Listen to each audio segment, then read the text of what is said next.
Have you ever felt sad without being able to explain exactly why, as if your heart were heavy, even when everything seems normal on the outside? Perhaps today you are experiencing this tightness in your chest, this silent sadness that tires both your soul and body at the same time. If this is your case, know one thing from the start. This video is not meant to judge you, nor to tell you that you need to be strong all the time. It was made to comfort you, exactly as you are right now. Many says, people believe that feeling sadness is a sign of weakness, lack of faith, or emotional imbalance. But the truth is that sadness is part of the human experience, and ignoring it can be much more costly than feeling it. When the heart is downcast, the body feels it, the mind slows down, and the soul cries out for attention. Have you ever experienced this? That urge to cry without really knowing why, that tiredness that doesn't go away even after resting. Stay with me until the end, because what you're about to discover might surprise you.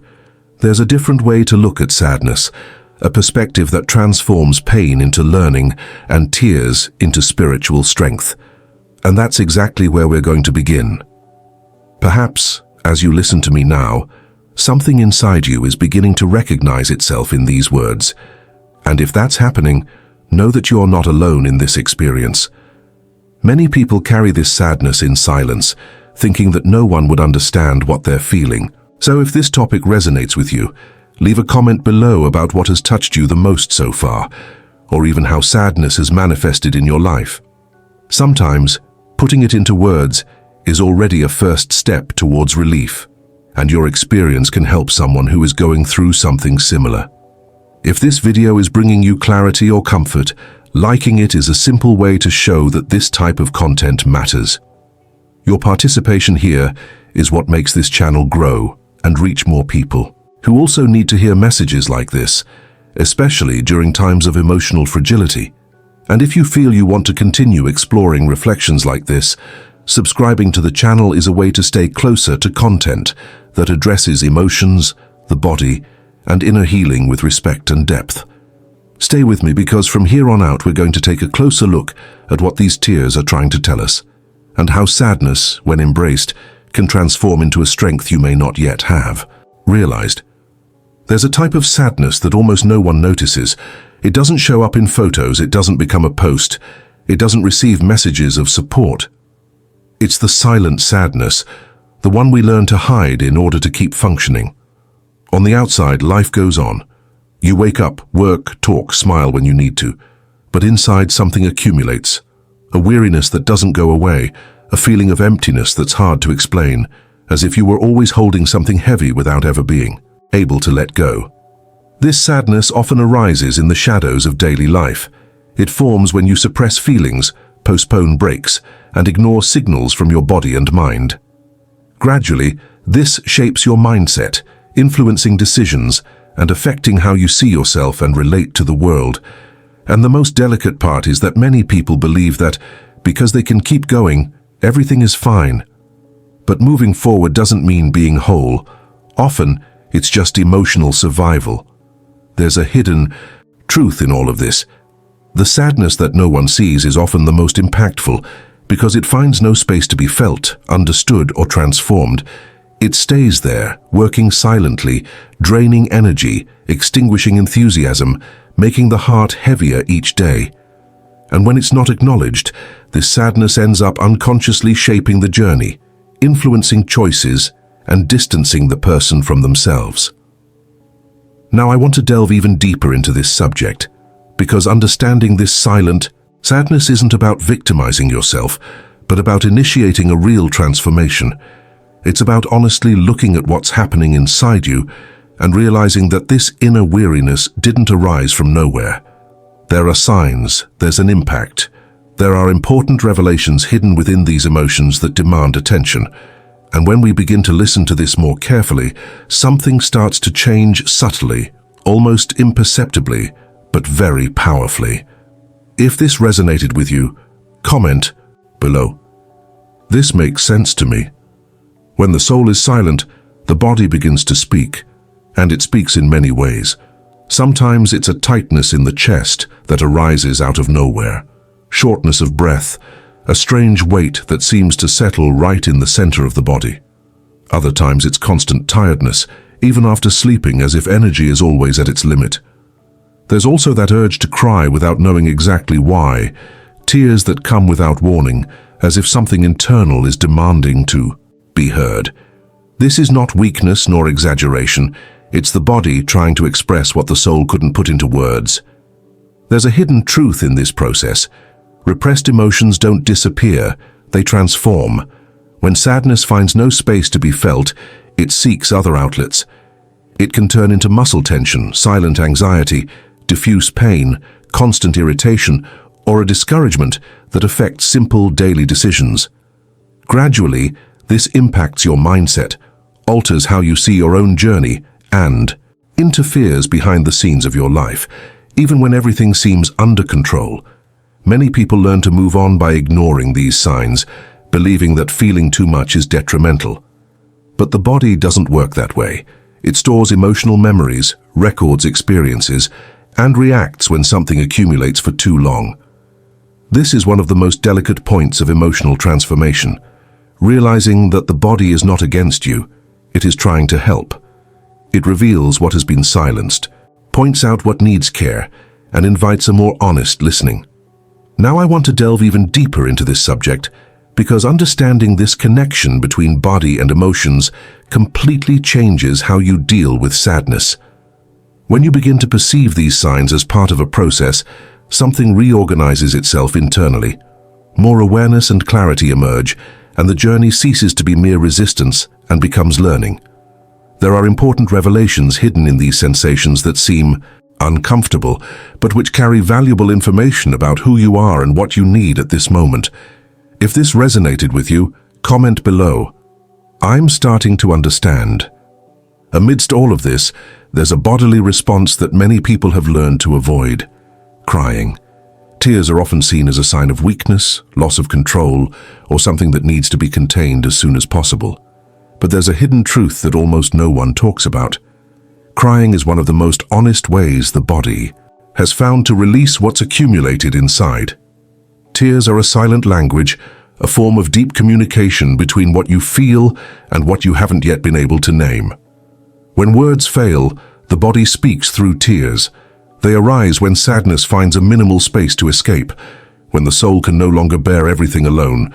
And this process has a real impact, not only emotional, but also physical and spiritual. Crying reorganizes, relieves, creates small pauses within the journey. It's as if something heavy is gradually being dissolved. It doesn't solve everything at once, but it opens space for transformation to begin. Many difficult decisions are made when we are emotionally overwhelmed, and ignoring tears ends up hardening our mindset. The person moves on but becomes increasingly withdrawn. Tears, when allowed, break through this blockage. They reveal what was hidden behind the scenes of our routine, help access inner truths, and bring important revelations about limits, pain, and real needs. It's an act of honesty with oneself. Now I want to delve even deeper into this subject, because understanding crying as part of the journey completely changes how you deal with sadness. Instead of fighting the tears, you begin to see them as an ongoing healing process. They don't come to weaken you, they come to align you. There is strength in this seemingly simple gesture. There is impact in this moment of silent surrender. There is a path being opened when you allow yourself to feel without judging yourself. If this resonated with you in any way, comment below. Letting yourself feel is also strength. There's a very common mistake when sadness appears, fighting it as if it were an enemy. The idea that you need to be strong all the time to keep going without feeling ends up becoming an armor that's too heavy to bear. At first, it even seems to work. You distract yourself, occupy your mind, avoid thinking, avoid feeling. But this forced strength exacts a silent price. The more sadness is pushed down, the more it infiltrates the backstage of life, shaping behaviors, decisions, and even the way you see yourself. The hidden truth is that avoiding feeling doesn't eliminate pain, it only postpones it. And while that happens, it grows in depth. The body accumulates tension, the mind enters a constant state of alert, and the mentality begins to harden. That feeling of always being tired, always on edge, arises as if anything could be the last straw. This attempt at absolute control creates a direct impact on the emotional journey because it transforms sadness into something even heavier than it really is.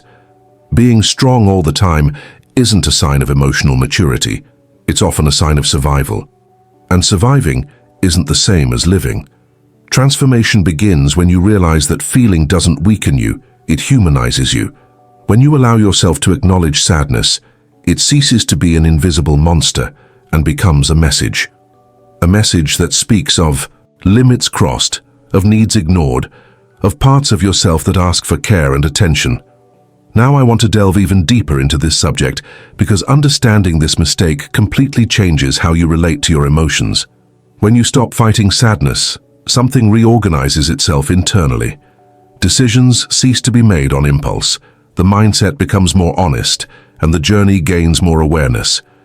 There are important revelations at this point because it is precisely when resistance falls that the healing process begins to move in a real way, even if it is still subtle. If this made sense to you, comment below. I don't need to be strong all the time. There is a delicate, almost imperceptible moment when sadness ceases to be mere pain and begins to transform into something different. This doesn't happen when it's denied or rushed, but when it's embraced honestly. When you stop fighting and start listening, something changes in how this emotion acts within you. The sadness, which before seemed like just a burden, begins to reveal deeper layers of your journey. And that's where spiritual strength is born, not as an explosion, but as grounding. Embracing sadness doesn't mean wallowing in it. It means allowing it to reveal what needs to be seen. Often it brings clarity about choices made automatically, about limits exceeded, about a mindset that has been demanding too much. There is a hidden truth in this process. Sadness, when listened to properly, matures you. It teaches you to differentiate what is essential from what is excessive, what deserves to remain from what needs to be released. This discernment strengthens you from within. This is where the transformation happens.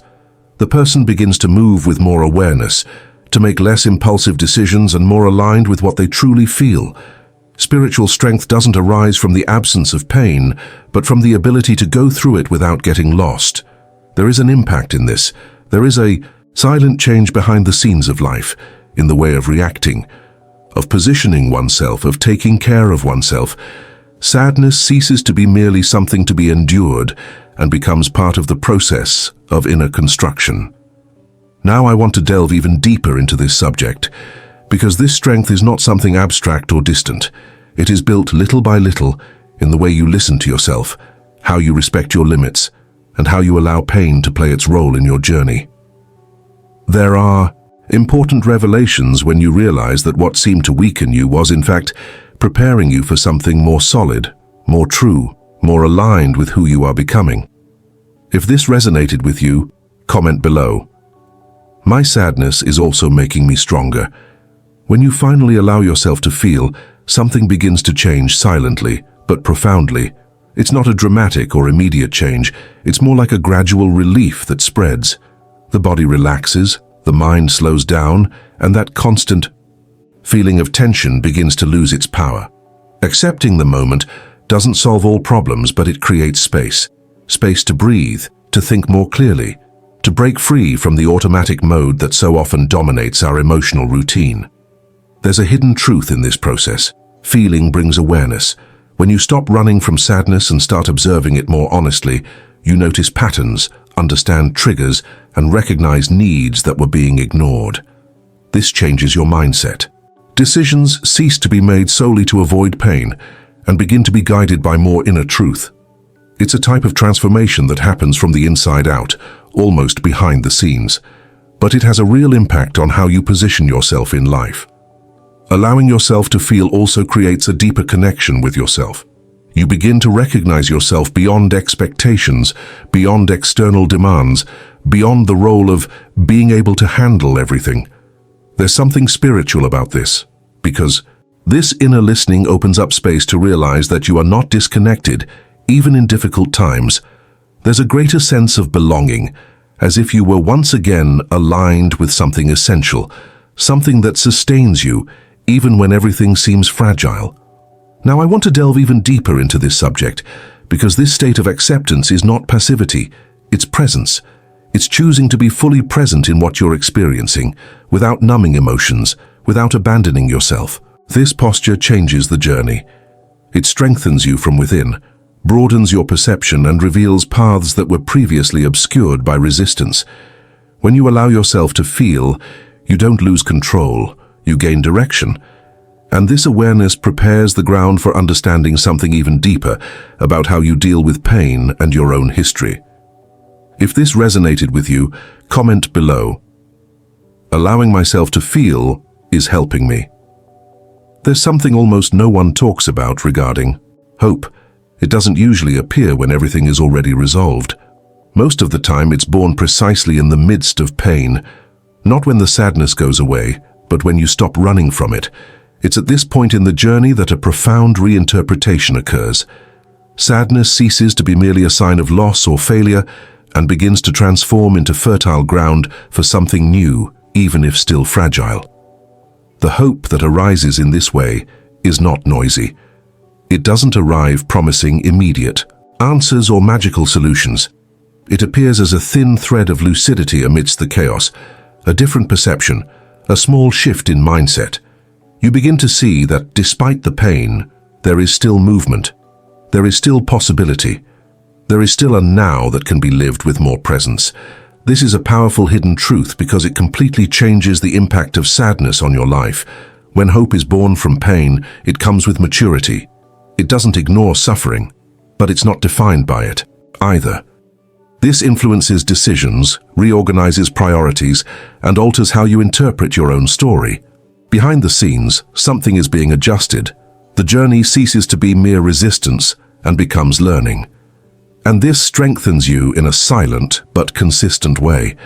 Now, I want to delve even deeper into this subject because understanding this hope changes your relationship with suffering. You realize that you don't need to wait until you're well to believe that something good can still happen. Hope is not the opposite of sadness. It walks alongside it. It grows when you accept the present moment, when you acknowledge the pain without abandoning yourself, when you allow the experience to transform you instead of hardening you. There are important revelations at this point because this hope doesn't depend on circumstances, but on how you position yourself in relation to them. And when that happens, even if the sadness is still there, it no longer carries the same weight.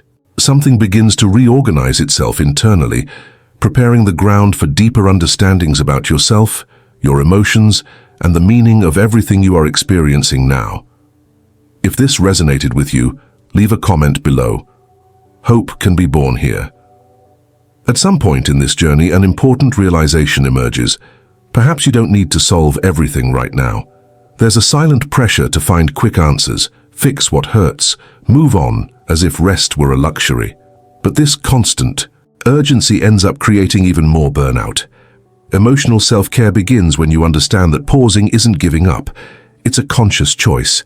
It's recognizing that the body and mind also need breaks to reorganize what has been experienced. Resting doesn't mean ignoring responsibilities. It means respecting limits. When you allow yourself to slow down, something changes in your mindset. Decisions stop being made on impulse due to tiredness and begin to emerge from a more lucid place. There's a subtle transformation behind the scenes. You start to listen better to what you feel, to notice previously ignored signs, to treat your own pain with more compassion. This attitude reduces the impact of sadness and creates space for a healthier relationship with yourself. Emotional self-care isn't about ready-made formulas. It's about presence. It's about feeling without rushing, accepting without judgment, allowing yourself to be human. There's a hidden truth here. Many pains persist, not because they are too intense, but because they have never received rest. When you accept yourself, even without having all the answers, something softens. The journey becomes less burdensome, and the path begins to make more sense. Now, I want to delve even deeper into this subject because this conscious pause prepares the ground for broader understandings. It strengthens you from within, adjusts priorities, and reveals what truly matters in this moment. Instead of demanding immediate solutions, you learn to walk with more gentleness, understanding that taking care of yourself is also a way to move forward. And it is in this space of acceptance that new perceptions begin to emerge, opening up possibilities that were previously obscured by haste and exhaustion. If this reflection resonated with you, comment below, "I'm going to be more accepting of myself." Perhaps most importantly, remember that feeling sadness doesn't mean there's something wrong with you. There's a silent, almost cruel idea that emotional pain is a sign of weakness or personal failure, when in fact, it's a legitimate part of the human experience. Everyone, at some point in their journey, goes through phases where their heart feels heavier, their mind tires, and hope seems distant. This doesn't break you, it reveals you. Sadness, when viewed more honestly, is not a flaw, but a process. It points to inner places that need attention, pause, and care. Behind the scenes of personal transformation, there is almost always a period of withdrawal, silence, and confused feelings. And that's okay. There is no real growth without traversing these more sensitive layers of one's own history. The impact of accepting this completely changes your mindset. You stop fighting against yourself and begin to walk alongside yourself. There is also something very powerful in knowing that you are not alone in this experience. Even when it seems like no one understands exactly what you're feeling, there's an invisible connection between people who carry similar pains. This awareness generates companionship even in silence. It reminds you that this phase doesn't define who you are. It's simply part of the internal decisions being adjusted now, preparing the ground for something more whole and aligned with your essence.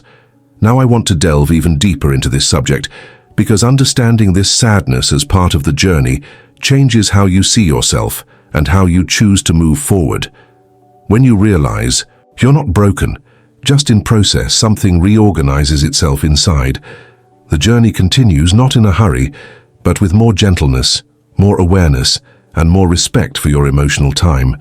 And it is precisely at this point that new revelations begin to emerge, opening space for understandings that were not possible before. If this resonated with you, comment below, "I'm not broken." If you've stayed with me this far, it's because this content resonated with something inside you. So, if it makes sense, subscribe to the channel to continue receiving this kind of reflection that truly welcomes, provokes, and supports you. Also, leave a comment saying, "This message was for me," just so I know you made it to the end and that this conversation reached you at the right time. And if this video touched you in any way, a like is a simple way to strengthen that connection and help this message reach more people who might need to hear it right now. There's a video here that complements this topic exactly. Click and continue with me there. The journey continues.